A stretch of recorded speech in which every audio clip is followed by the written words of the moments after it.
Quisiera pedirles de entrada un favor. Nosotros esperamos que después de nuestras intervenciones y de la participación de ustedes, si llegamos a unas conclusiones que ustedes estiman son correctas, les rogamos encarecidamente que las trasladen a la calle.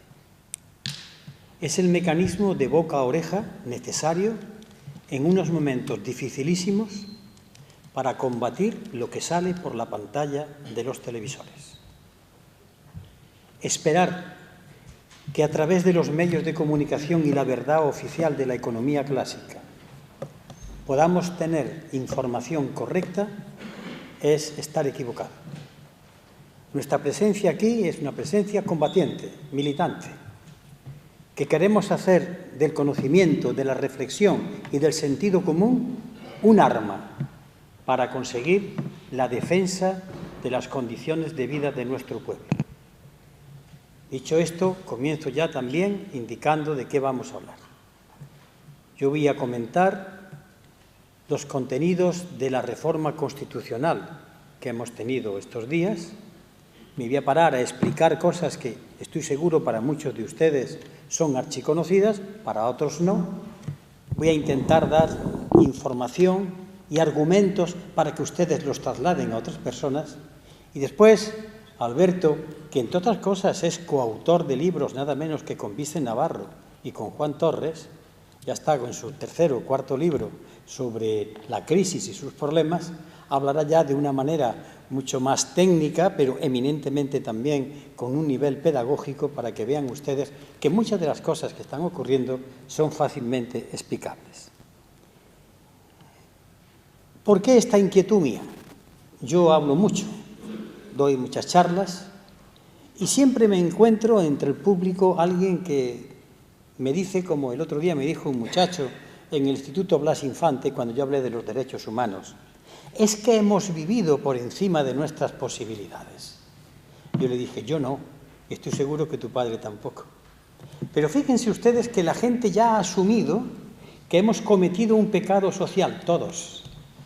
Hemos hecho un derroche y, por tanto, tenemos que hacer la redención, purgarlo, pagarlo. Es el concepto católico de culpa y de redención. Que nosotros hemos vivido por encima de las posibilidades, ¿quiénes? Sin duda que hay que sí, pero ¿quiénes? Toda la población. Sin embargo, me llama la atención cómo se empieza a asumir la culpa. Lo mismo que cuando se habla de no se puede gastar lo que no se tiene, sí, esto es una obviedad. Lo malo es que cuando la obviedad está puesta para contestar ante el problema, ya no es ninguna solución. Es decir algo que todo el mundo sabe, que no se puede gastar más de lo que tenemos, con lo cual estamos justificando lo que está pasando. O cuando se dice otra obviedad, ¿se acabaron las vacas gordas? Sí, pero ¿para quiénes fueron las vacas gordas? Es decir, lo que yo pretendo es que sobre estas verdades de perogrullo veamos nosotros qué es lo que hay detrás, qué intereses se ocultan. Y bien, voy a empezar hablando de la reforma constitucional. La reforma constitucional, que yo le digo perpetrada por las dos fuerzas políticas mayoritarias, ha introducido un cambio en el artículo 135 de la Constitución de 1978. ¿Esto es nuevo, una reforma constitucional? No. Ya hubo una en el año 1992, que consistió en el artículo 13 incluir dos palabritas, y pasivo, que venía a decir que aquellos extranjeros que estaban en España, que se les reconocía el derecho a voto como a los españoles que estaban en la Unión Europea se les reconocía, a partir de entonces ellos podían ser votados para ser concejales y alcaldes.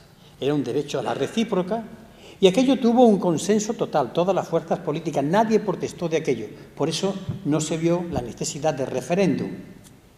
Se votó, yo fui uno de los diputados que lo votó y desde entonces teníamos la primera reforma a la Constitución. Esta ha sido la segunda, pero naturalmente no ha tenido el nivel de acuerdo ni se ha tenido el éxito en cuanto a aceptación que tuvo la primera. ¿En qué consiste realmente el contenido de la reforma del artículo 135? Hay dos cuestiones. Una que hace como la liebre falsa para que corran los galgos y se olviden de la otra liebre auténtica. Es la cuestión del déficit, después lo explicaré. Todo el mundo ha discutido sobre el déficit, que no se puede caer en déficit, pero ha olvidado lo más gordo, que lo voy a dejar para el final, lo realmente grave. Y esa otra cuestión que hace referencia a la deuda. Pero veamos la primera. Todas las administraciones públicas deben regirse por el principio de estabilidad presupuestaria. ¿Qué es la estabilidad presupuestaria? Pues simplemente para que nos podamos entender que se gasta lo que se ingresa, que procuramos no gastar más que lo que ingresamos, que el presupuesto esté estabilizado, como pedimos para cualquier economía familiar. Y claro, se les pide que a partir de ahora, o cuando toque, no incurran en déficits estructurales. Independientemente de que el compañero, por ser economista, tiene un dominio técnico mayor que el mío, el déficit estructural no es ni más ni menos que el déficit que tenemos, pero no porque hayamos hecho un gasto o un dispendio, sino porque todos los días necesitamos gastar más que entrar. Es decir, ustedes gastan todos los días o todos los meses porque necesitan comer y no les alcanza. Es un déficit estructural. Tienen ustedes que comer. No pueden cortarse el estómago. El otro déficit es el que viene como consecuencia de gastos superfluos o gastos necesarios, pero que son gastos esporádicos. El déficit estructural es cuando el Estado gasta más de lo que ingresa por cosas que no tiene más remedio que atender. Fíjense que esto es muy importante. No tiene más remedio que atender.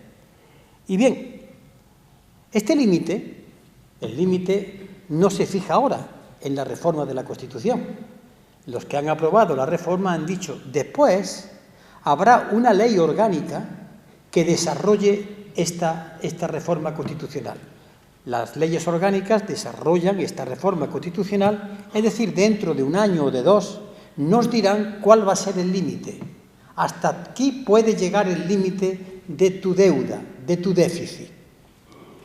¿Y quién va a marcar esa línea? Dicen, hombre, lo va a marcar la Unión Europea. No obstante, ya han insinuado, y cojan la cifra, que en esa ley orgánica las dos grandes fuerzas políticas ya han pactado que el déficit no podrá superar el 0,3% del Producto Interior Bruto.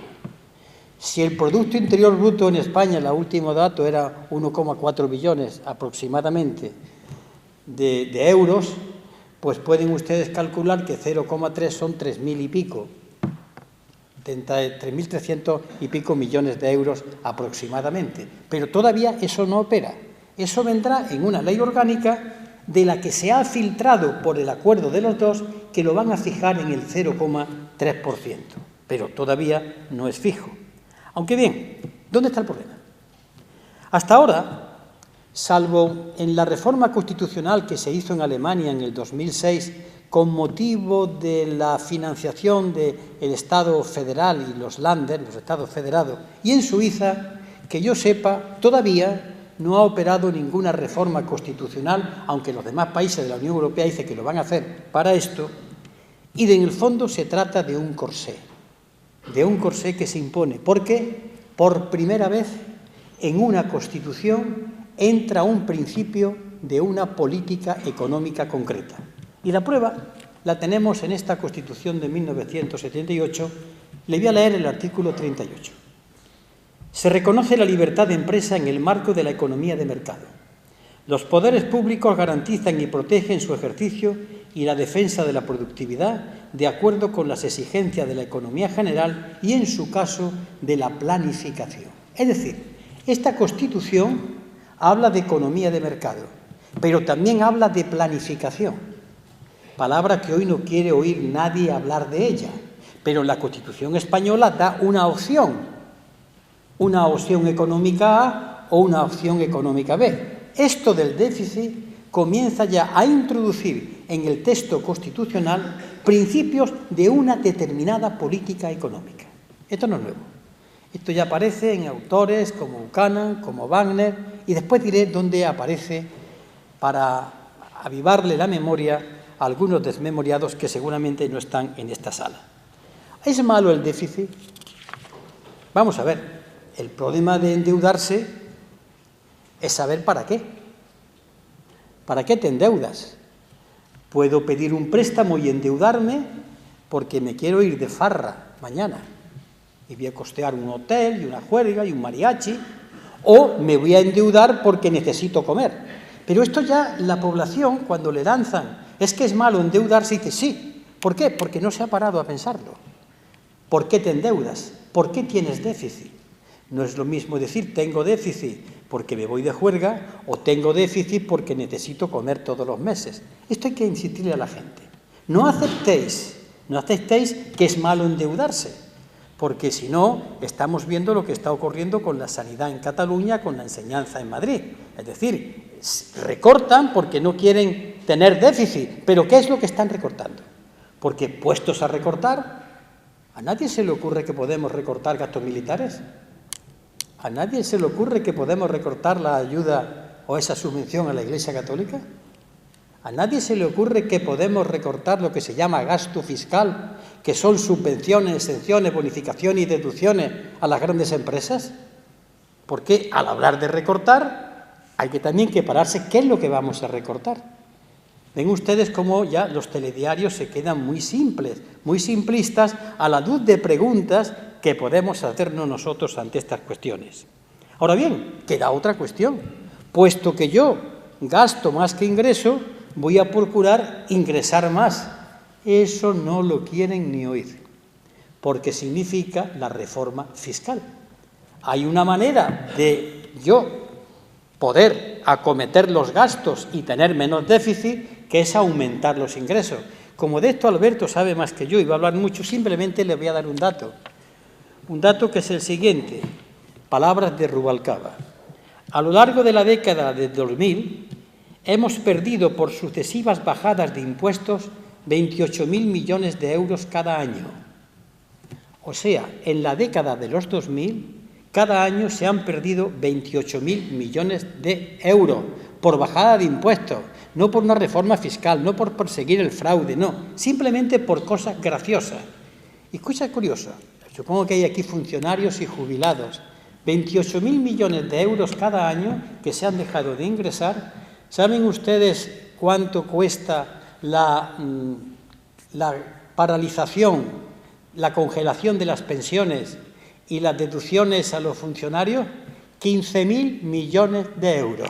Es decir, hemos dejado de ingresar 28.000 y le hemos pedido a los funcionarios y a los jubilados que paguen 15.000.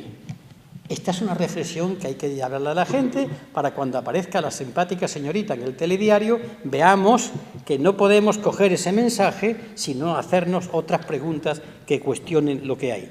Sin hablar de reforma fiscal, que yo no sé si Alberto va a hablar de ello. El caso es que, en consecuencia, la reforma constitucional no es porque haya otro, no hay más remedio matemático, no es cierto. Opción en matemática y muchas cosas que explicar y que tomar la consecuente opción. Es una cuestión política de clase.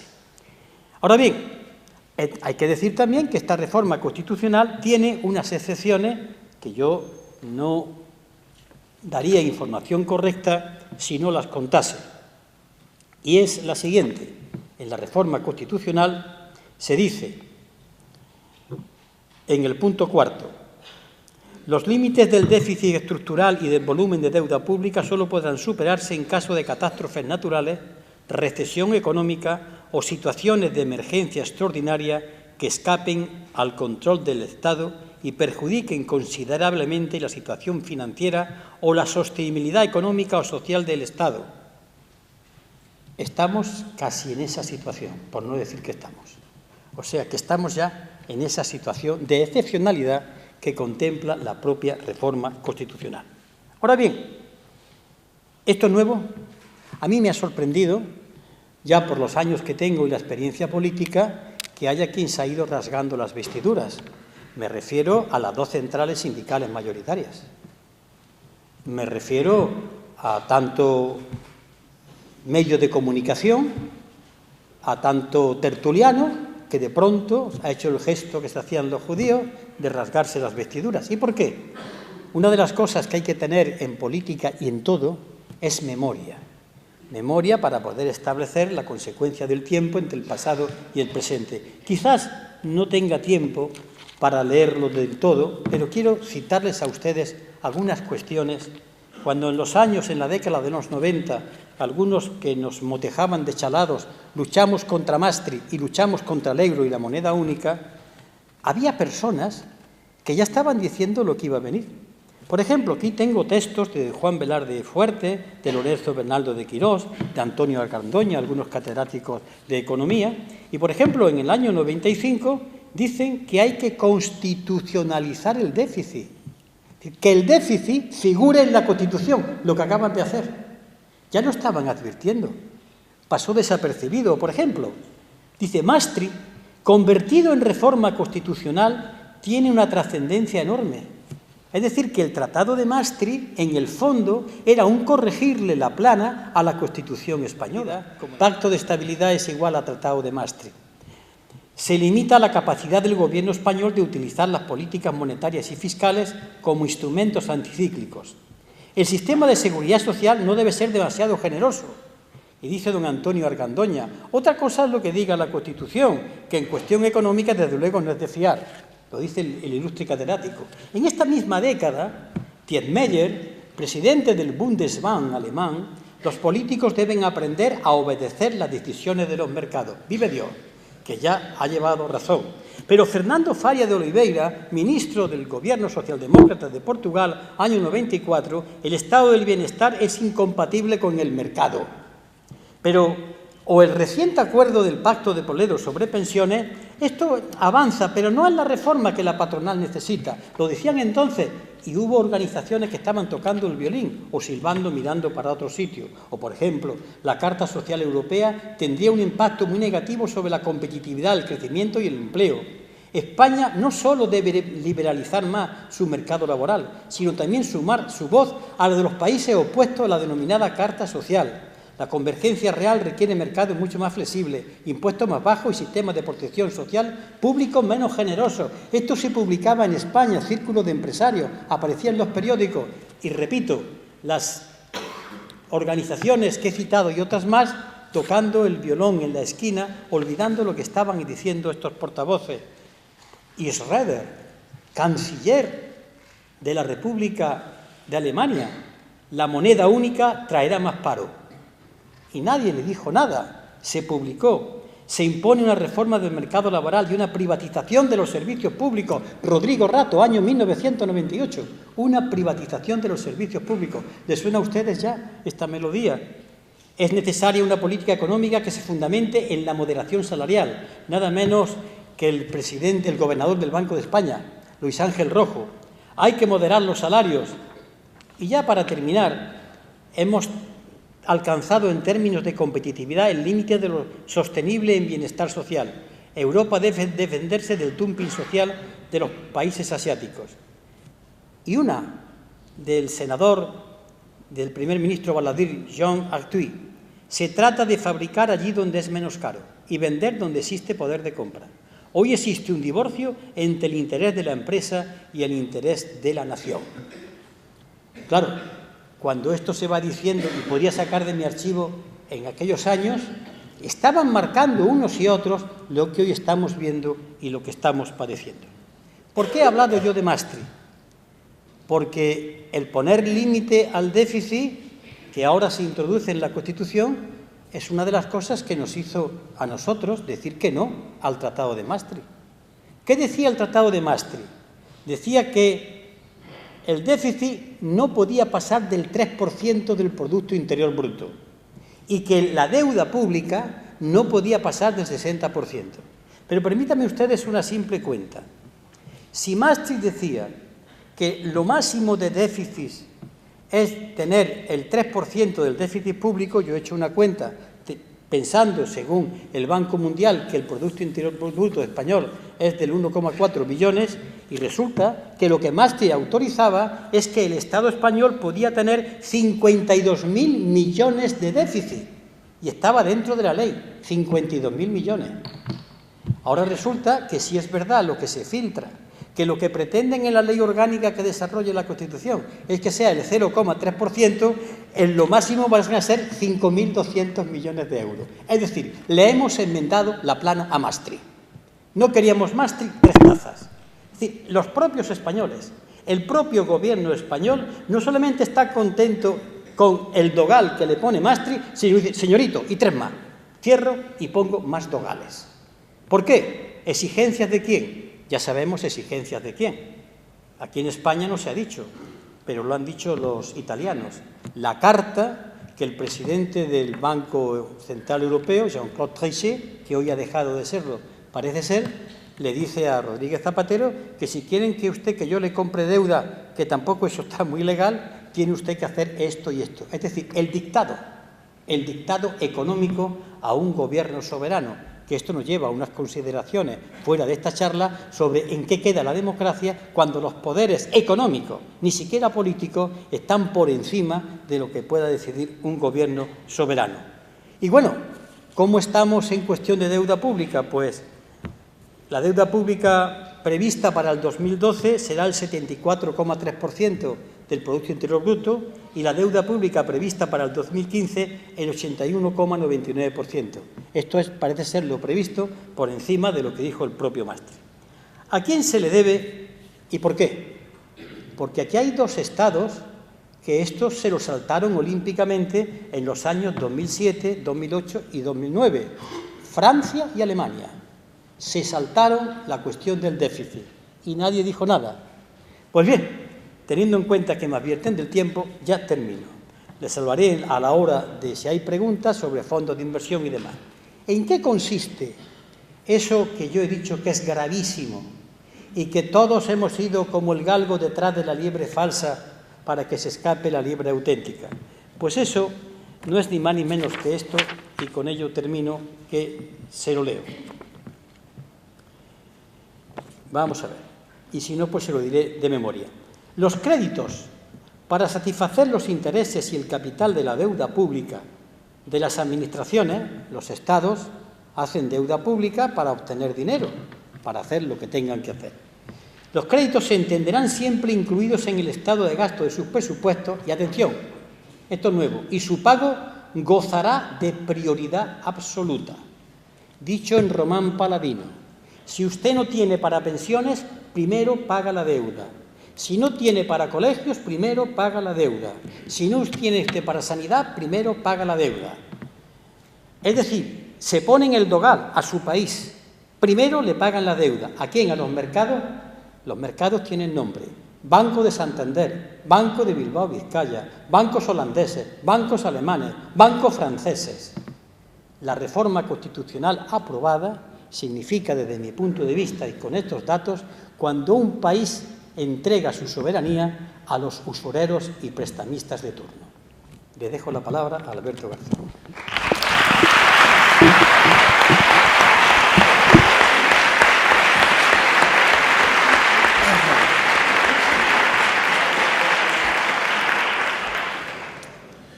Bueno, buenas tardes a todos. En primer lugar, pues agradecer a Democracia Real que se digne a organizar estos actos, que creo que son extraordinariamente necesarios en momentos como los que estamos, de una crisis tan importante, una crisis económica en los que hay que explicar economía a la gente. ¿Por qué? Porque la economía se suele presentar como un arte oscuro, complejo, complicado, ante el cual las personas, a través de los medios de comunicación, huimos de los tipos de interés, del Euribor, de los fondos de inversión, de la prima de riesgo, de los CDS, etcétera, etcétera, sin darnos cuenta de que todas esas complejidades afectan a nuestro día a día, afectan a nuestro salario, a nuestras condiciones laborales, afectan a nuestras perspectivas de futuro en cuanto a vivienda, en cuanto a prestaciones sociales, etcétera. Por eso es necesario traducir la economía tal y como se suele presentar de forma interesada, traducirla, llevarla a la calle, que la gente lo entienda y que la gente perciba perfectamente qué está pasando. Y más allá de eso, como decía Julio, que no solo lo comprenda, sino que lo sepa explicar. Es muy importante que la gente que adquiera esos conocimientos sea capaz de, y además no solo sea capaz, sino que esté motivado a hacerlo, de explicárselo al vecino, al familiar o al amigo. Ser lo más pesado posible para que la gente entienda lo que está ocurriendo, ¿no?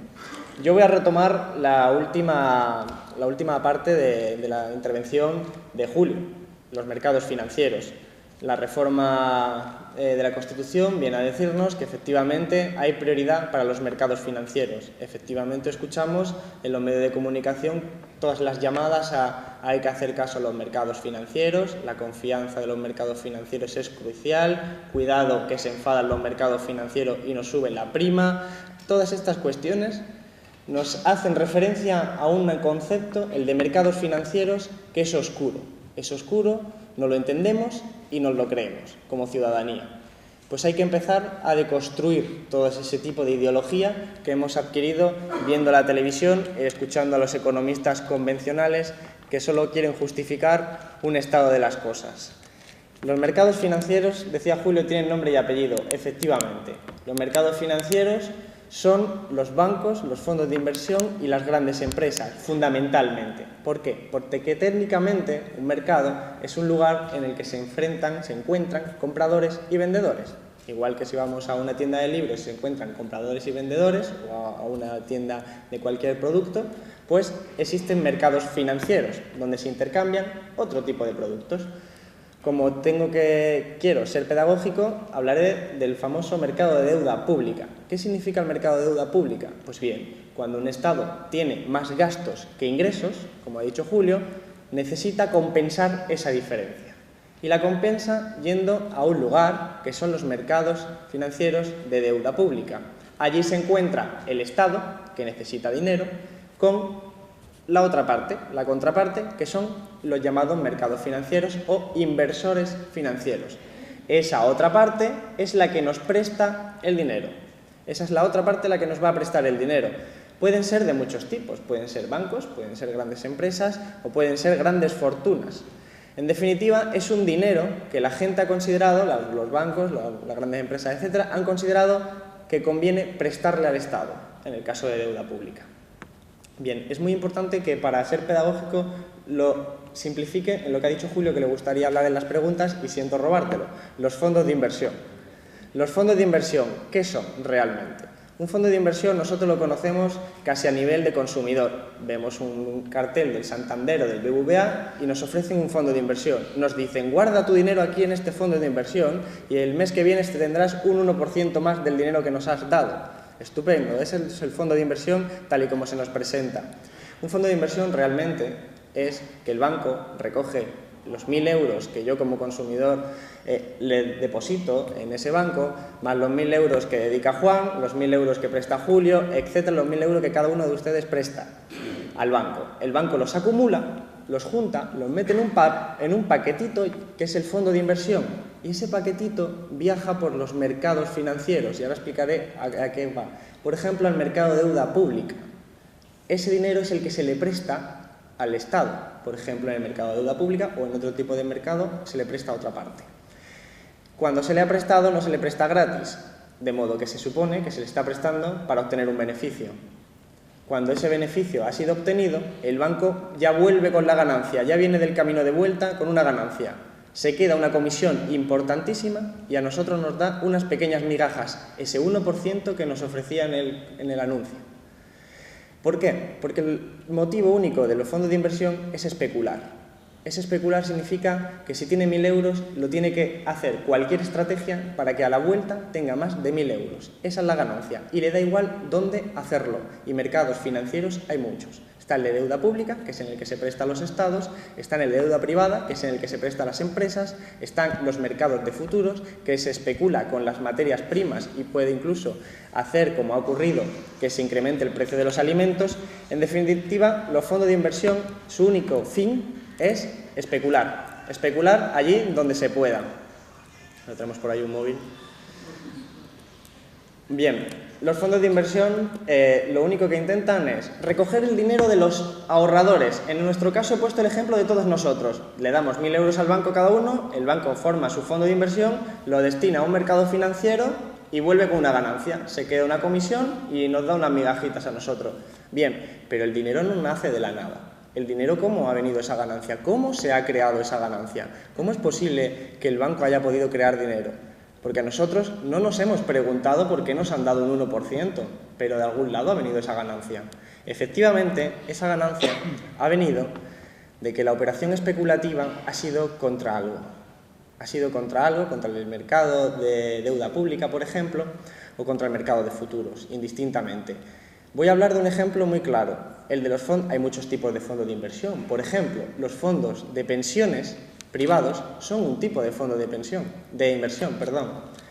Otro, muy conocido, porque es muy altamente especulativo y se ve mucho en los periódicos, son los hedge funds. Son altamente especulativos y además tienen una barrera de entrada que en algunos casos pues son de millones de dólares. Es decir, que ninguno de nosotros, estimo, podrá participar en ese fondo de inversión, pero otras personas sí.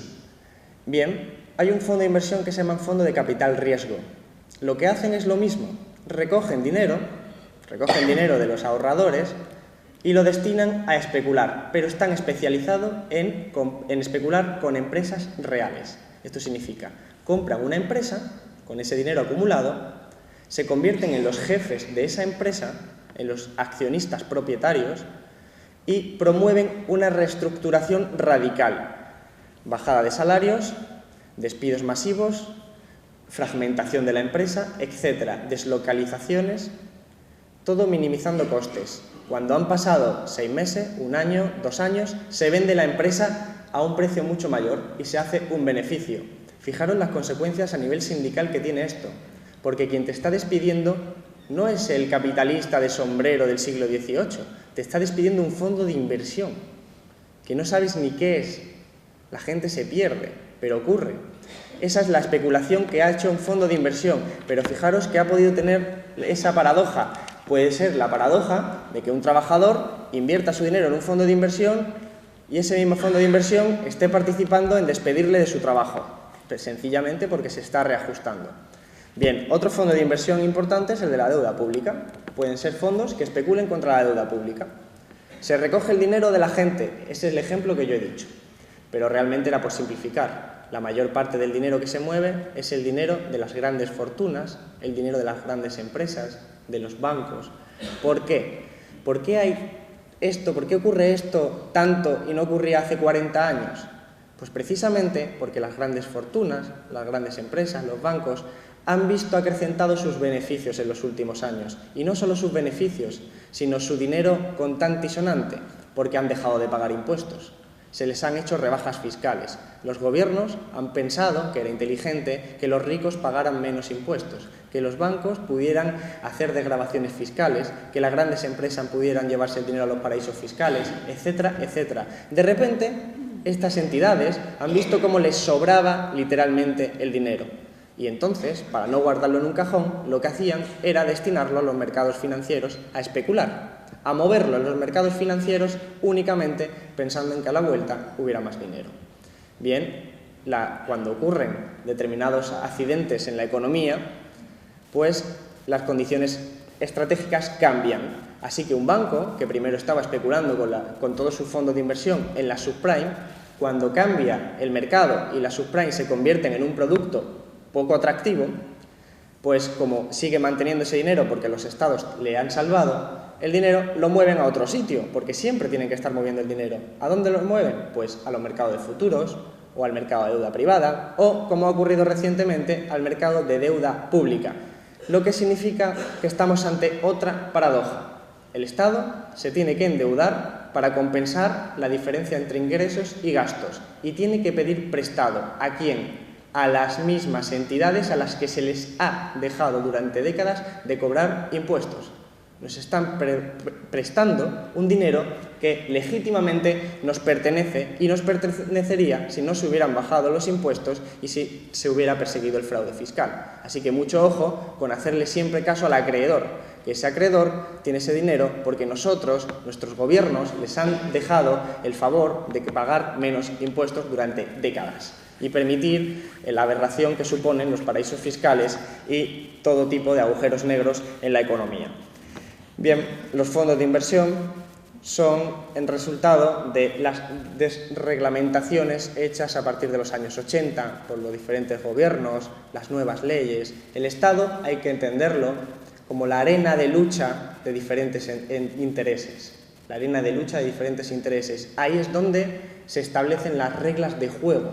Las reglas de juego que van a operar en la economía. De modo que si gobiernan unos determinados intereses, legislarán a favor de sus intereses, obviamente. En este caso, estamos ante una derrota ideológica y política. Durante décadas están gobernando los intereses financieros. Los intereses están proponiendo que todas las operaciones especulativas se permitan, hasta grados increíbles que sería interesante solo generar una sesión para explicar todas esas aberraciones, pero también presionando para que los bancos paguen menos impuestos, para que las rentas del ahorro y del capital paguen mucho menos que la renta del trabajo y crear una configuración económica magnífica, la que ha llevado a que cuando hemos entrado en crisis hemos tenido que pedirle por favor que nos presten dinero a esas mismas entidades que nos hicieron la trampa. Pero esto va mucho más allá de esta situación. Yo soy de los que consideran que estratégicamente, en términos políticos, hay que dejar de hablar de izquierda y derecha. Hay que volver a hablar de arriba y abajo. Esto quiere decir que hay que hablar a la gente, en términos coloquiales, de lo que está pasando. Cuando ha hablado Julio de vivimos por encima de nuestras posibilidades, eso los hemos escuchado en todas partes. Pero lo cierto es que los salarios reales han caído en los últimos años. Desde el 94 al 2006 cayeron un 7%. Eso significa que con el mismo sueldo se pueden comprar menos cosas. Eso es la verdad, esas son las estadísticas, los datos. La gente se ha empobrecido en términos relativos, la mayoría de la gente, porque hay otro sector, sin embargo, que se ha enriquecido. Los últimos datos del Banco de España indican que el porcentaje de riqueza que tiene el 0,01% más rico de España ha alcanzado niveles de desigualdad equiparables a los de 1947, en plena dictadura. Tenemos niveles de desigualdad de la dictadura, porque ese porcentaje, esa fracción extraordinariamente rica, tiene una concentración de la riqueza igual a la que había en la plena dictadura. Y el 10% más rico de este país tiene el 42% de la riqueza, sin contar la riqueza evadida por los paraísos fiscales y todo el patrimonio registrado a nombres de empresas. Es decir, oficialmente el 10% más rico de este país tiene el 42% de la riqueza. Eso es el resultado de esa desigualdad creciente, es el resultado de las políticas aplicadas tanto por el Partido Popular como por el Partido Socialista. ¿Por qué? Porque si nos damos cuenta, lo financiero, esto que hemos estado hablando de la especulación, genera una situación particular, y es que mientras hay una burbuja financiera, hay gente que se beneficia mucho más que otra. Estoy hablando de que las clases altas, las grandes fortunas, aquellos que tienen grandes cantidades de dinero metida en el banco, se benefician de escenarios de burbuja financiera, porque ese dinero se reproduce mientras ellos duermen. Ese dinero está especulando mientras ellos están durmiendo y están haciendo, por ejemplo, si tienes un millón de euros depositados especulativamente, están haciendo que una noche puedas ganar 800 euros, porque otros están especulando por ti en cualquier parte del mundo a través de las nuevas tecnologías en determinados mercados. Bien, eso está ocurriendo con la gente que tiene ese dinero, porque el resto, la mayoría de la población, su dinero lo tiene en una cuenta corriente con suerte. Por lo tanto, no se benefician de esas operaciones especulativas. La mayoría no tiene fondos de inversión que den una rentabilidad aceptable. Esa rentabilidad aceptable solo están disponibles para las grandes fortunas y las grandes empresas. De modo que, obviamente, cuando hay escenarios de explosión financiera, las clases altas ganan mucho más dinero que lo que pueden ganar por otros mecanismos las clases populares, que suelen ser los salarios. Para que nos entendamos, la gente corriente suele tener la mayor parte de sus ingresos de la vía salarial. Las clases altas no. Aparte del salario, suelen tener, y en una mayor parte, ingresos financieros, ingresos de dividendos de acciones, de intereses de fondos de inversión, etc. De modo que si nos encontramos en un escenario de auge financiero, la desigualdad se incrementa de una forma brutal. Pero no solo hablamos de desigualdad, de cohesión social y de la necesidad de plantear un sistema alternativo diferente, con diferentes estadios de desigualdad, sino de que precisamente esa dinámica, ese auge financiero, genera inestabilidad económica, genera crisis que son derivadas de que esa especulación no se puede sostener en el aire. Ese dinero que se reproduce mientras duerme tiene efectos sobre la economía real y lo estamos viendo. Estamos viendo como una crisis real en la economía real, en nuestros trabajos, en el incremento del paro, en la disminución de salarios, en la reforma laboral, en la reforma de pensiones, está originado en última instancia por una crisis financiera, porque ha sido el detonante con las condiciones de desigualdad. Esto quiere decir que se genera una dinámica de que mientras se incrementa la desigualdad, se generan las condiciones para una explosión económica, una crisis. Y como el Estado está secuestrado por estas clases altas, lo que ocurre es que las crisis luego se resuelven a través de ayudas a los mismos responsables de la crisis, a los bancos, a las grandes empresas y a las grandes fortunas, mientras se hace recaer el coste de la crisis sobre la ciudadanía, los trabajadores y todas las circunstancias que nosotros consideramos en nuestras vidas reales. Evidentemente, eso es lo que hay que trasladar. Hay que trasladar que estamos en una lucha de arriba frente a abajo, aunque no lo parezca, aunque muchos no lo quieran ver, pero realmente eso es lo que está ocurriendo. Los datos lo demuestran y creo que la resolución de esta crisis, tal y como se está proponiendo, es un ejemplo perfecto. Una crisis organizada por los bancos, responsabilidad de los bancos, y sin embargo, al que se ayuda es a los bancos. El ejemplo perfecto es el de Zapatero, cuando, intentando que la economía real se reactivase, lo que hizo fue prestar dinero público a los bancos al 1%, para que los bancos nos los prestaran a nosotros al 3%. Esa era su idea. Ya de por sí es aberrante que el dinero público, nuestro dinero, nos lo presten a nosotros los bancos para que hagan negocio. Ese era su plan, magnífico plan, pero ni siquiera funcionó. Ni siquiera funcionó porque los bancos plantearon lo siguiente, dijeron, bueno, ahora tengo este dinero tan barato al 1% que me ha dado el Banco Central Europeo, el Gobierno de España, etcétera. Bien, este dinero que me han dado al 1%, ¿qué hago con él? ¿Se lo presto como me están pidiendo a las personas, a los hogares y a las empresas, al 3%? O, alternativa, se lo vuelvo a prestar al Estado al 5%. Entonces, Botín no es tonto. De hecho, Ana Botín, cuando le hicieron una pregunta de por qué acudía a la subasta de dinero si supuestamente Banesto no tenía ningún problema, dijo, porque es un buen negocio.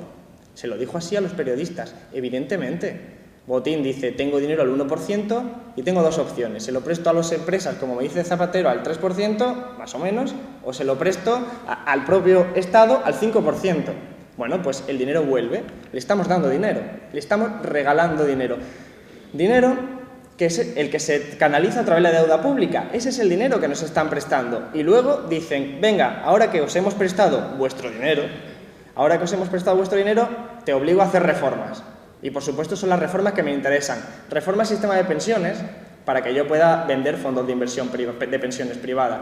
Reforma al sistema laboral, para que los grandes empresarios pues, puedan hacer lo que quieran, literalmente, con los trabajadores. Y reforma, por favor, la sanidad pública y la educación pública, para que el capital privado pues, pueda generar colegios privados o la sanidad privada. En definitiva, una estrategia clarísima de choque, de conflicto, de la que hay que ser conscientes, en la que está implicada, insisto, pues la lucha, y con esto termino, la lucha entre los de arriba frente a los de abajo. Y si no entendemos esto, pues me parece que no vamos a poder enfocar bien el problema. Así que, muchas gracias.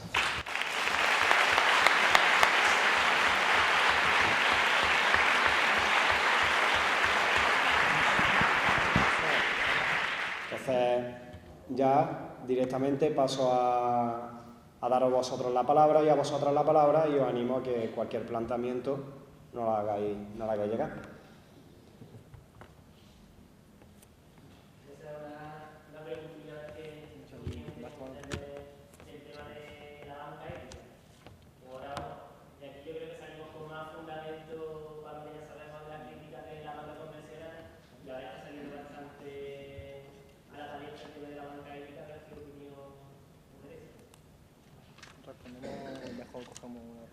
Sí, ¿no? Preferí...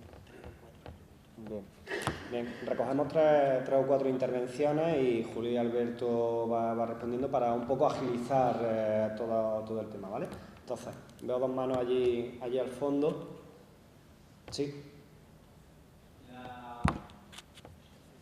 Habéis dicho que se ha perdido en impuestos fiscales desde los últimos años un montón de dinero y ese dinero que ha perdido y que se ha Estado es el que después el Estado tiene que pedir prestado. La pregunta es, ¿las reformas fiscales es posible hacerlas a nivel de Estado o hay que hacerlas a nivel de la Comunidad Económica Europea o incluso a nivel mundial? Lo digo por aquellos que dicen que si no se va de los capitales hacia otros sitios. Allí al fondo, al lado del compañero que acaba de hablar. Sí.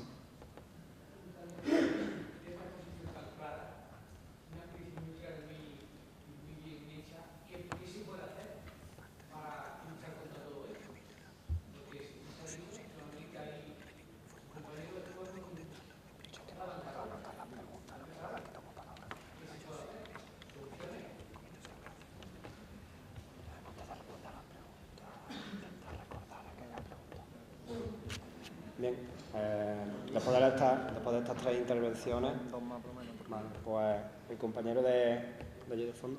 Sí. Sí.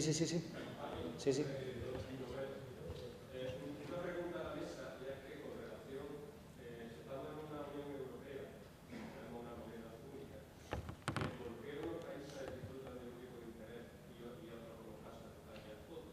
Si es una Unión Europea, que es una Unión Económica, lo único es que el coste del dinero sea para toda la Unión Europea. El compañero de delante que había levantado la mano. No, allí al fondo. ¿No?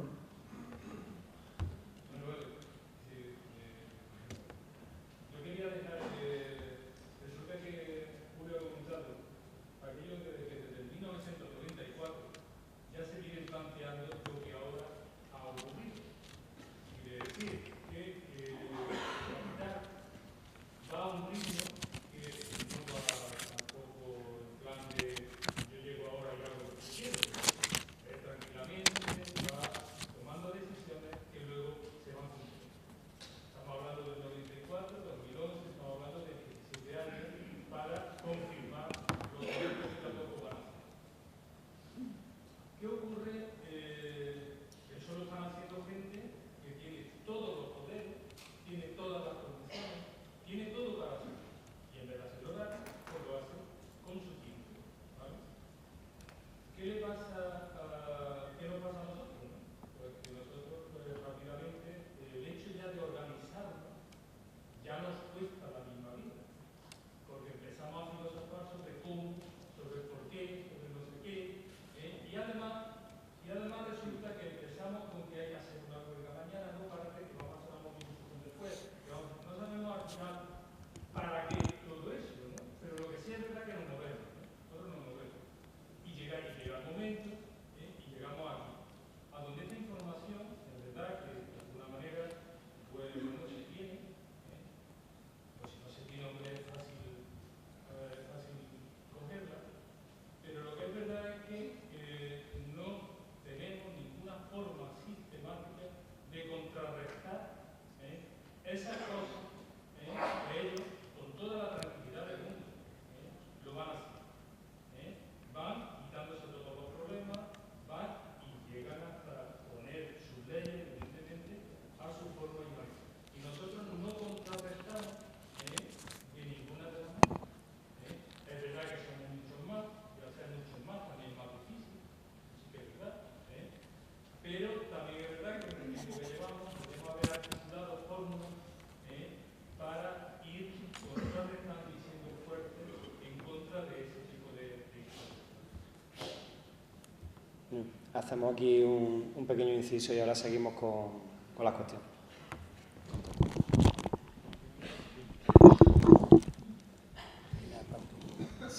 Sí. Bueno, la primera sobre lo de la banca ética. Yo creo que es una pregunta que es clásica realmente en este tipo de sesiones, ¿no? Siempre, por lo menos siempre que he participado me la hacen. y evidentemente siempre respondo lo mismo.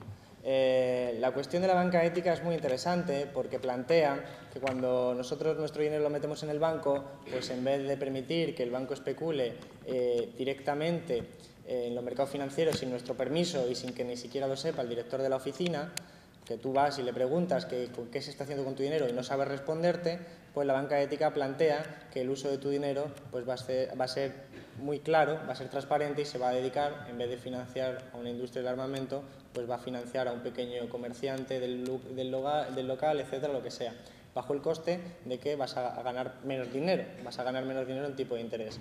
Bien, sin embargo, a pesar de que es interesante en términos éticos, como bien indica la palabra, no es mi opción. Mi opción es la banca pública, porque la banca ética sigue siendo la banca privada ética, lo que significa que funciona por el criterio de rentabilidad. Significa que aunque esté prestándole dinero al pequeño comerciante y eso sea sano, lo está haciendo por negocio, porque es su negocio y si no lo hace así, desaparece como tal. De modo que lo que yo planteo, lo que yo defiendo es la banca pública ética. Una banca pública que pueda permitirse el lujo de usarse como herramienta deficitaria en determinados momentos. Eso quiere decir que si hay que financiar a determinados sectores, aunque sea a pérdida, para que puedan invertir en determinados sectores que son considerados necesarios para la población, se pueda hacer y ese déficit, esa pérdida, se compense precisamente porque es un instrumento público y se compense pues, por los beneficios que se puedan tener en otras líneas de actividad o precisamente por las arcas públicas.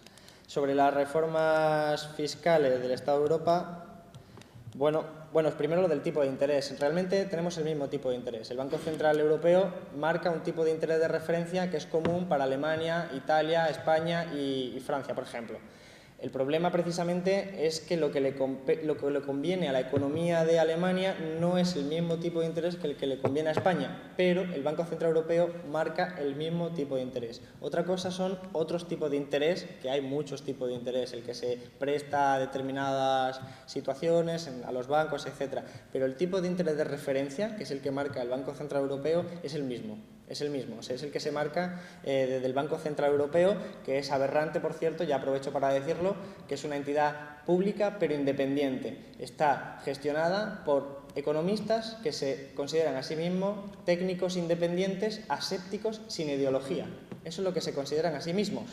Y por lo tanto no tienen que rendir cuentas, eso está en los estatutos del Banco Central Europeo, no tienen que rendir cuentas a la población. De modo que, a pesar de que una de sus funciones era la estabilidad financiera, y yo creo que ha quedado claro que no están cumpliendo en absoluto, pues a pesar de que eso en cualquier otra profesión conllevaría precisamente pues, la purga directamente de todos esos economistas que no han sabido hacer lo que estatutariamente tienen que hacer, pues aquí se considera que como no tienen que rendir cuentas, pues ellos pueden seguir haciendo sus operaciones. No por casualidad, el sustituto de Trichet venía vicepresidente de Goldman Sachs, la banca de inversión privada estadounidense, que ayudó a trampear las cuentas públicas de Grecia, lo cual refleja también muy bien ese vínculo empresarial, financiero y político al que tanto estamos acostumbrados en este país y en este contexto. Y finalmente, antes de que Julio responda a sus preguntas, o mejor dicho, a las preguntas que mejor le viene responder, pues sobre las reformas fiscales del Estado de Europa o las alternativas en general, sí, una simple apreciación antes de que Julio entre es que sí se pueden hacer. Es decir, se pueden hacer, hay alternativas.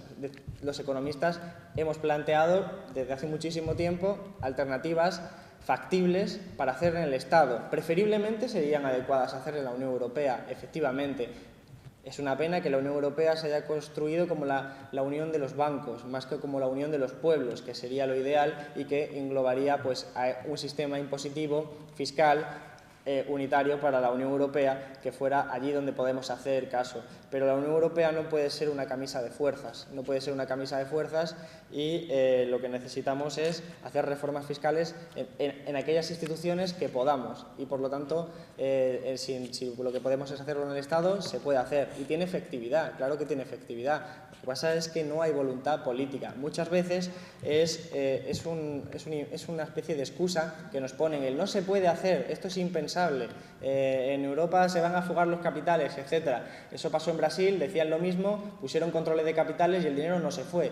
Entonces, ojo con eso, porque también nos decían que la banca pública era una utopía, que eso era imposible, que eso no está para los tiempos modernos, y en cuanto llegó la crisis la han nacionalizado Obama, Merkel y todo tipo de gente que decían que la banca pública no era posible, pero de repente cuando hace falta sí es posible. Así que creo que tenemos que quitarnos un poco ese complejo también del no es posible, porque es su lenguaje y es sus pensamientos.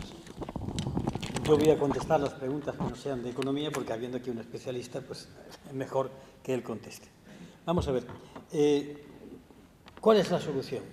En el fondo de la pregunta late el deseo de que nosotros, o otros cualquiera, diga, esta es la fórmula.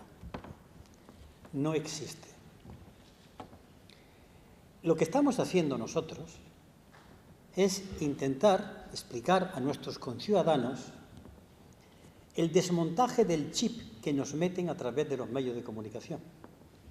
Porque esa solución no es posible si no cambiamos todos, o una parte importante.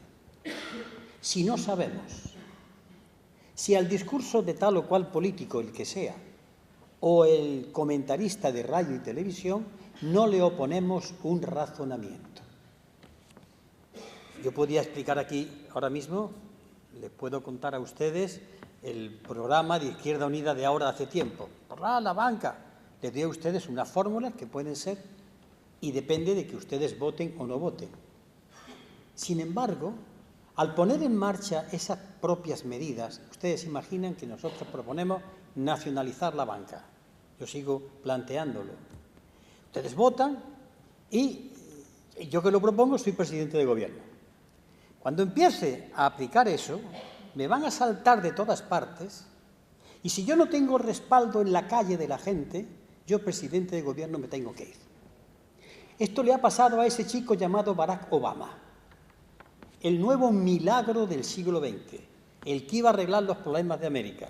Ya escribí en el Córdoba 2 días antes diciendo que se estaba confundiendo a Barack Obama con San Martín de Porres, porque se estaba buscando el milagro. La solución para acabar con esto está en nuestras manos, y nosotros muy modestamente estamos sembrando, en la medida que podemos y tenemos capacidad, elementos de rebeldía en las cabezas para que hagan posible el cambio. Yo sé que es más lento, pero esa lentitud me lleva a enlazar con la pregunta que me han hecho.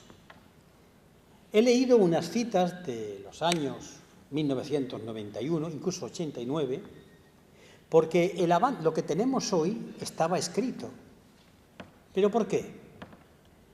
En aquella época, 1989, 90, 91, el hundimiento de la Unión Soviética, el capital, primeramente, avanza a los hombres y mujeres que son sus intelectuales orgánicos. Primero avanza el pensamiento, las ideas, los valores. Es como una artillería que comienza a bombardear la mente de la gente. Para que sepan ustedes hasta extremo qué es esto, la única vez que yo he estado en la Unión Soviética fue en el año 1988. Yo era el secretario general del Partido Comunista de España, y entonces hicieron conmigo una deferencia. Me llevaron a discutir nada menos que con gente del Comité Central del Partido Comunista de la Unión Soviética, que eso era una cosa muy importante. Y yo me quedé frío, como las ideas de economía ahora, aquellos hombres supuestamente defensores del comunismo ya la tenían en su cabeza. Pero es que más, compañeros míos diputados han estado en contacto con generales de la OTAN que decían que ya había militares soviéticos que estaban ya participando de la ideología imperial de la OTAN. ¿Por qué? Porque el capital, como cualquier otra cosa, primero avanza a través del pensamiento. Y ese avance del pensamiento se hace poco a poco, poco a poco. Por eso nosotros planteamos la batalla también poco a poco, porque la queremos ganar. ¿Y cómo se hace ese poco a poco? Hay que ser modernos. ¿Quién se niega a ser modernos? Pero uno tiene que decir, ¿modernidad en qué consiste? Yo digo, mire usted, ser moderno es una idea que viene del Renacimiento, significa centralidad humana. No, ser modernos es tener ordenadores, aunque a los trabajadores los traten como esclavos del siglo XX, pero nos creemos que somos modernos. Se lo llegan a creer hasta los propios trabajadores. La otra idea, la universidad.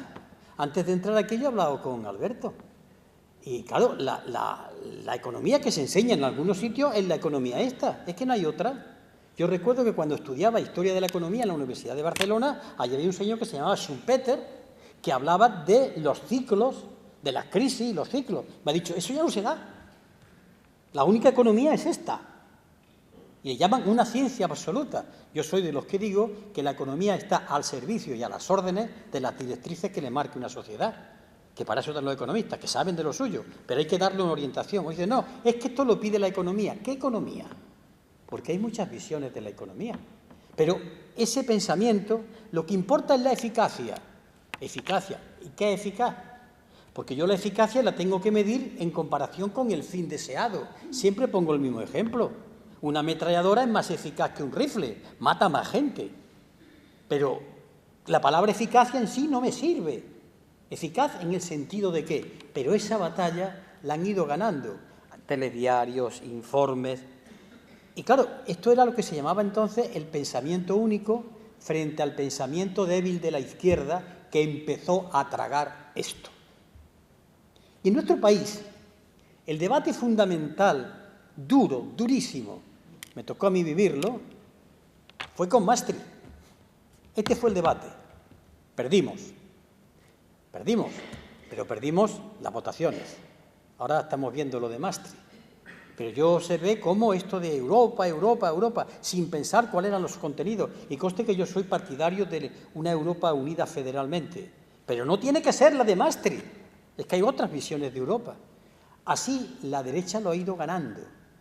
Y la prueba está que cuando ustedes ven un discurso o un debate en el Congreso de los Diputados, los parámetros mentales, las estructuras de discurso, los valores y las palabras son iguales de uno que de otro, porque beben del mismo discurso, de la misma concepción.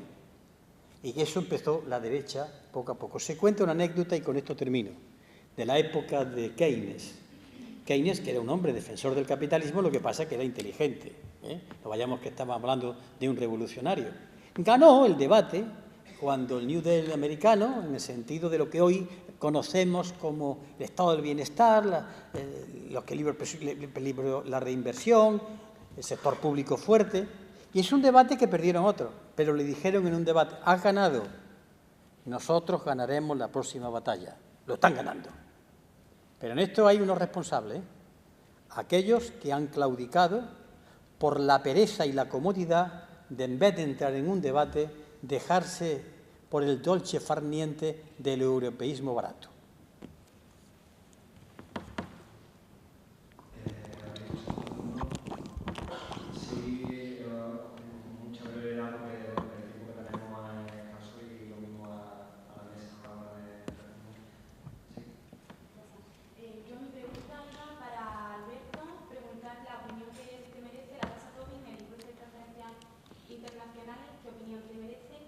También preguntarle a Julio cuál es su opinión sobre qué es lo que está pasando. Ya sé que no queréis hablar de izquierda o derecha, sino de arriba a abajo, pero yo lo que estoy viendo en los medios de comunicación es que la derecha, al final, cuando tiene un propósito, aunque hay diferentes variedades, acaba uniéndose. Sin embargo, en la izquierda, es la sensación que da, ocurre que, a lo mejor teniendo el mismo propósito, hay más dispersión de opiniones y no llegamos nunca a meternos a una. Entonces me gustaría saber cuál es la opinión que merece cada una de esas dos cosas. Gracias.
momento histórico. Sí, pero así... Puedes hablar de la privatización de las cajas. Históricamente, digo, es que esto empezó, ¿vale? Esta segunda parte de la charla. Yo suelo contestar estas cosas, pero este yo te digo, es que es mejor. Sí, podría plantear, si uno planteaba al final de esta charla, o de su parte, que el Estado, con el Estado, no supone, digamos, el gobierno, el turno que haya, si se está pidiendo la soberanía, y además en eso participa por los mayoritarios, a los usureros y los accionistas, ¿qué va a pasar en el 2020? ¿Qué hacemos en el 2020?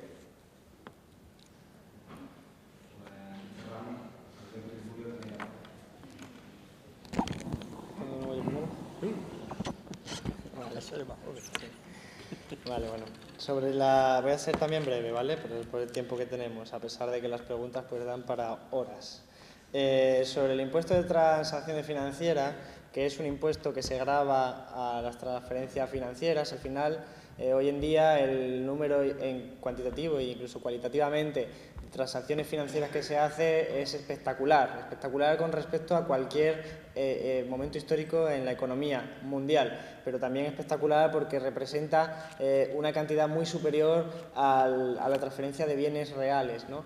Entonces, bueno, este impuesto lo que pretendería sería gravar, así lo digo en abstracto, gravar, pues, por ejemplo, un 1% de cada transferencia. Si tú lo estás haciendo una especulación de 1.000 euros, pues un 1% se recaudaría para el Estado. Tienes dos patas. Tiene una pata recaudatoria, que es una pata que ingresa ese dinero en algún fondo, bien sea europeo, bien sea del Estado, bien sea con algún fin particular.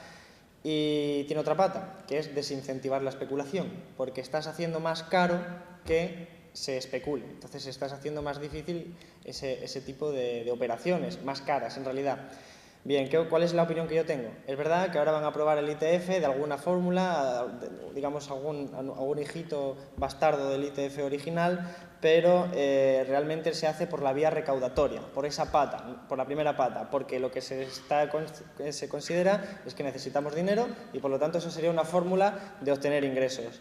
En mi opinión, el ITF se queda muy corto con respecto a lo que necesitamos, porque al final es como echar arena a unas ruedecillas para ver si se para todo este sistema, pero hay muchas formas de evadirlo. Pues por los bancos, pues al final hacen caer ese coste, lo harían caer sobre los consumidores, es decir, sobre nosotros. Hace falta que esté, pero sobre todo hace falta que esté en un marco de fuerte regulación financiera. Eso quiere decir, hay que regular las finanzas para impedir que haya movimientos especulativos de todo tipo. Es que realmente sería interesante hacer solo una sesión de eso porque hay un montón de operaciones que nos parecerían absurdas de vender cosas que no tienes para hacer especulación. Eso está a la orden del día. Se pueden vender productos que no tienes para hacer ganancias, etcétera, de unas formas muy complicadas y otras más sencillas. Pues todo eso hay que regularlo. Considerar que las finanzas tienen que estar subordinadas a la economía y por lo tanto el ITF es una herramienta, pero una herramienta más en una caja que es más amplia y que yo cogería la caja entera. Sobre el PIB nominalmente, bueno, el PIB es el valor monetario de los bienes producidos en una economía. Esa es digamos, la definición técnica. Expresa, el PIB, por ejemplo, puede aumentar porque hemos producido más cereales este año, más coches, o puede incrementarse porque hemos ido a más guerras. De hecho, pues una de las perspectivas históricas más claras es que las guerras ayudan a la economía. Ayudan a la economía porque son producción. Te pones a producir tanques, te pones a producir nueva tecnología derivada del armamento, etcétera. Generas empleo, además también, por cierto sentido, disminuyes los trabajadores porque mueren en las guerras. Entonces, al final, el PIB es una herramienta que simplemente es una herramienta estadística, no debe servir para cuantificar cómo vive una sociedad. Sobre el fondo de inversión, mi exposición iba sobre eso. Las SICAV son un tipo de fondo de inversión, pero con unas características determinadas. Tienen bajo nivel impositivo porque en la teoría económica, en esa que nos han convencido y engañado, se supone que los ricos tienen que pagar menos impuestos porque son ellos los que generan oportunidades de inversión en la economía, porque son ellos los que van a crear empresas, los que van a contratar trabajadores. Se supone que por eso hay que dejarles que tengan cuanto más dinero mejor, porque crearán trabajo y nos beneficiaremos el resto. Por eso las ICAP pagan tan poco, como tantos otros fondos de inversión, porque ese, en términos técnicos, estimula el ahorro y estimula así el crecimiento económico. ¿Qué es lo que pasa en la realidad? Pues que eso sirve como fórmula de escape de las grandes fortunas, que tienen el dinero ahí, pagan pocos impuestos, pero no crean empleo ni lo dedican a construir nuevas empresas, sino que sencillamente lo dedican a especular, es decir, a hacer más dinero, porque además es más rentable. Sobre el sistema de reserva fraccionaria, es un grave, no sé quién me lo apunta por ahí, es un grave problema. El sistema de reserva fraccionaria, lo explico muy brevemente. El dinero, existen dos fórmulas generales. El dinero legal, que es el dinero que nosotros tenemos en las carteras, el dinero de los euros, las monedas, etcétera, que está generado por el Banco Central Europeo, es la autoridad política que tiene ese derecho, el de emitir dinero, y por lo tanto, esa es una pata. La segunda pata es que el dinero también se puede crear por los bancos. Cuando nosotros dejamos nuestro dinero en el banco, ese dinero no se queda ahí. Si yo dejo 1.000 euros en el banco lo que va a hacer es solo mantiene un 2% como máximo, según la actual normativa. Ese es el sistema de reserva fraccionaria. Solo se mantiene un 2%. El resto se destina a prestárselo a otras personas, a especular. Se genera una paradoja, porque yo creo que tengo ese dinero y esa otra persona a la que se le ha prestado el dinero también lo tiene. El banco, por esta fórmula, ha creado dinero. Este sistema funciona solo en la medida en la que yo no voy a coger mi dinero y él no lo está usando a la vez. Si yo voy a sacar mi dinero, pues me darán el dinero que ha metido otro que no lo está sacando. Por eso se producen los corralitos, porque ese dinero nunca está ahí. Los bancos son insolventes por naturaleza. Si ahora convencemos a la población de que vaya a sacar dinero, ese dinero no está ahí, está prestado. Entonces esto es muy importante porque, aparte de que genera inestabilidades financieras, el dinero es poder. El dinero es poder. Entonces, igual que los estados antes tenían la potestad de emitir dinero y así podían formar imperios, pues hoy los bancos también forman sus imperios porque tienen la capacidad de crear dinero. Sobre los bancos públicos y lo demás, pues yo creo, para no alargarnos. Vamos a ver, si lo quiero hacer con mucha brevedad porque las preguntas son tremendas. Vamos a ver. Alberto ha dicho que no quiere hablar de izquierda o derecha, sino de arriba. Yo estoy de acuerdo con él, pero él, por su trayectoria, es militante de la izquierda. ¿Es que hemos renegado aquí? No. El problema de la transformación, el problema de la unidad de la izquierda, el problema de la unidad del pueblo es impedir que determinadas palabras desunan o rompan el deseo de unidad. En el momento que hoy las palabras derecha e izquierda se lanzan a la gente, ésta las divide. Y cuando Alberto plantea los de abajo, si ponemos de acuerdo en los de abajo para luchar contra los de arriba, se está produciendo la unidad en torno a cosas concretas. Es lo que yo he dicho muchas veces del programa. Yo soy comunista, pero a mí nunca me oirán decirle a un sitio el comunismo es la solución. Ese día es que me había vuelto loco. ¿Por qué? Porque yo lo que tengo que hacer es dar una palabra, una propuesta concreta que una a la gente. El problema de la unidad de la izquierda es que se den soluciones a problemas concretos, que la gente pelee por ello, que la gente se implique. Ojo cuando la izquierda dice, yo lucho por los trabajadores. No, yo no lucho por los trabajadores si no veo a los trabajadores conmigo luchando también.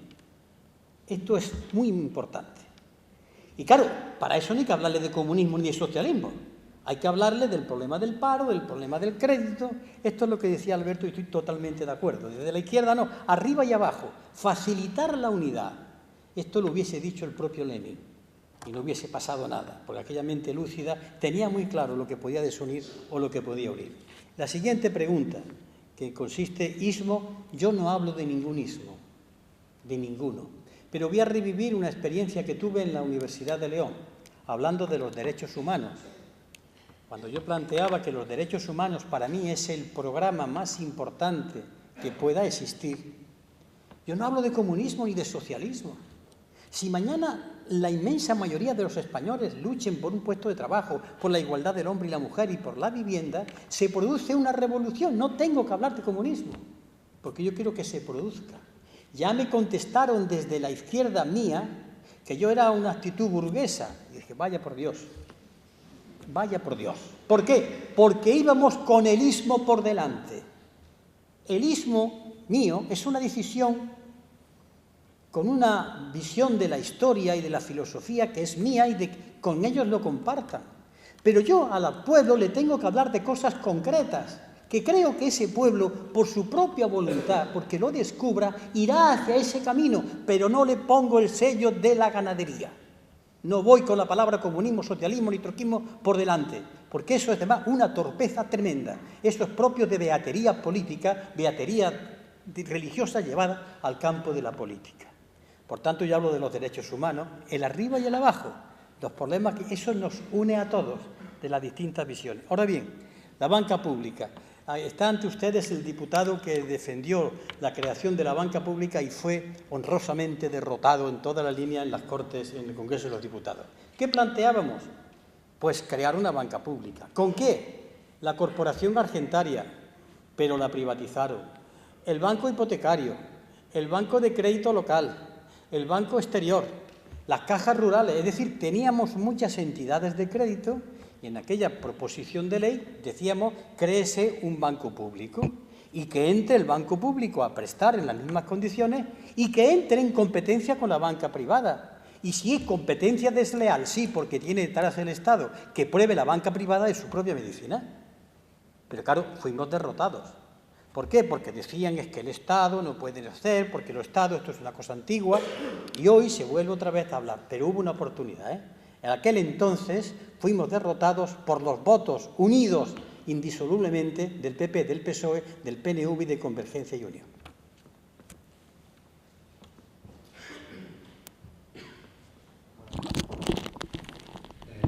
Viendo que faltan 5 minutos para abandonar la sala, lo que hemos dicho al principio, las intervenciones y el debate que se estaba dando en la sala pretendía ser también un punto de encuentro para poderlo trasladar luego a la calle. A mí me ha tocado sintetizar un poco todo lo que habéis planteado, al margen de algunas cuestiones o algunas dudas que habéis planteado a la mesa. Sí voy a sintetizar un poco el tema de algunos planteamientos para trasladarlos, por lo menos a mi entender, para poderlos trasladar en el día a día, en nuestra lucha, ¿no? Y en nuestras reivindicaciones. Algunas de las cuestiones se han planteado el tema de la banca ética, donde sí es verdad que hay muchas cuestiones que podemos defender y tal, pero sí en la mesa se ha planteado el tema de la defensa por una banca pública del pueblo, para el pueblo y siervo del pueblo, ¿no? Entonces, es lo que la mesa ha planteado para esa cuestión, trasladarla a nuestro pensamiento y para poder debatirlo luego en las calles. El tema de la alternativa, bien la han dejado claro también Alberto y Julio, ¿no? La alternativa pasa por una unidad sobre las luchas concretas que ahora mismo se están dando en la calle. Estamos ante un ataque de los mercados bastante fuerte, que esos mercados no son nada más que siervos del capitalismo y el capitalismo siervo de los propios mercados. Entonces, si en esa unidad de los distintos colectivos, de los distintos sentires, ya sean comunistas, ya sean anarquistas, ya sean trotskistas, como se ha llegado a plantear, nunca podremos llegar a triunfar en la lucha de esa reivindicación concreta que ahora mismo tenemos en las calles, ¿no? De nuestras ciudades. Y bueno, por último, también uno de los planteamientos que se han puesto sobre la mesa al principio de la charla, del debate, era el tema de esto no va a ser posible si no cambiamos. Si no cambia la sociedad, si no cambia en sí la gente que ahora mismo están en sus casas, como ha dicho Julio, no vamos a ser defensores de nadie, si ese alguien está en su casa esperando a que alguien lo defienda. Si no despertamos y no transformamos esa sociedad en una sociedad más crítica, en una sociedad más consecuente con su discurso de reivindicación y de rebeldía, no conseguiremos transformar nada ni conseguiremos cambiar nada. Y bueno, yo me sumo, por ejemplo, en una de las cosas que habéis planteado, ¿no? No una Unión Europea de los mercados, sino una unión de los pueblos de Europa. Yo, por último, deciros que, como sabéis, el día 15 de octubre se celebra una manifestaciones en todo el mundo por un cambio global, en el que, por supuesto, la asamblea del 15M, la asamblea de indignados, Democracia Real Ya, estamos trabajando para que esa manifestación, pues intentar no solamente llegar a las 10.000 personas que en Córdoba se llegaron el 19J, sino duplicarla, lo mismo que se duplicaron el 19J después del 15M. Por eso, desde aquí, llamaros a la participación, pero ya no solamente a la participación para la asistencia a las manifestaciones, sino a la participación en la implicación del activismo del día a día que nos lleva a realizar esa manifestación y que llegue a triunfar en las calles como triunfó el 15 de mayo y triunfó el 19J. Para eso ya hay días destacados para salir a las calles y realizar determinadas pegadas de carteles, hablar con nuestra gente, con nuestras familias, con nuestros compañeros y nuestras compañeras de academia, de universidad, de institutos, de trabajo, para convencerles que todos tenemos que ser partícipes, que todos tenemos que unirnos en esta lucha que estamos batallando y que seguro que vamos a ganar. Deciros que nosotros, de Democracia Real Ya, nosotros y nosotras, creemos en una serie de cuestiones que es, como bien dicen muchas de nuestras consignas en las manifestaciones que se escuchan en las calles. Nosotros y nosotras, solo nosotros y nosotras, somos dueños de nuestro futuro y nadie es dueño de nuestra libertad, nadie nos da la libertad, sino que nosotros la conquistamos a base de lucha, a base de mucho sacrificio, de muchas reivindicaciones en la calle, reivindicaciones que muchas veces duran mucho en el tiempo, pero que, sin embargo, esas reivindicaciones han demostrado durante la historia que, aunque con sangre, aunque con palos y aunque con privación de libertad, se han conseguido ganar muchas conquistas, no solamente de la clase trabajadora, sino de todo el pueblo en general.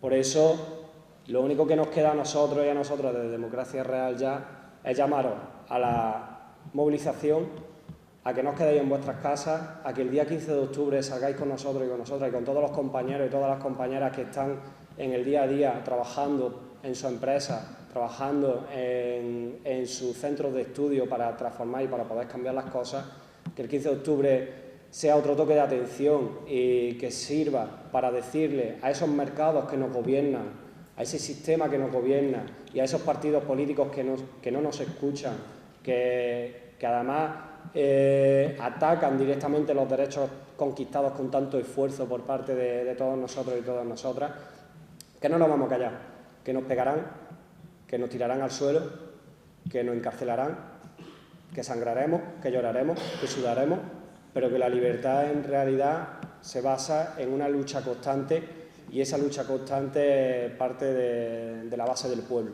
Entonces, solamente deciros que el 15 de octubre esperamos veros a todos y a todas allí en las calles y en las plazas.